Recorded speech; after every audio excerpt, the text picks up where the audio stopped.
Once upon a time, long ago, in the great city of Baghdad, there lived a poor porter named Sinbad. One day, the sun beat down on the city. Poor Sinbad sought some shade and sat down to rest outside the house of a wealthy merchant. That merchant, who was also named Sinbad, invited him in, and they sat down in the courtyard. "I am also named Sinbad," said the merchant, "and I was not always rich. My fortune came from great adventures at sea. Let me tell you my first voyage. I was young and restless. With a group of merchants, I boarded a great ship, and we sailed across the seas for many days. We saw nothing but endless waves. At last, we spotted land, a green island. We leapt ashore to rest, only to find that the ground beneath our feet was shaking. The island had moved.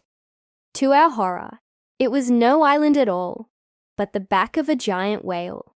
The whale, awakened by our fire, thrashed and dived deep into the sea. The waves rose high, and men screamed as the waters swallowed them. The ship sailed away in panic, leaving me behind. I clung to a piece of wood for hours, until the sea tossed me up on a distant shore. Exhausted, I lay upon the sand thinking my end had come, but fortune was with me. I awoke to find men standing over me. They were servants of a mighty king. They brought me before him, and I told my tale. The king listened kindly, and to my surprise, he honored me as his guest. He made me an offer I could not refuse. In time, he sent me home to Baghdad with precious gifts, silks, jewels, and gold. And so I returned wealthier than before. The merchant Sinbad looked at the porter Sinbad and said, "Do not envy my fortune. Know that it was earned through trials, dangers, and the mercy of fate."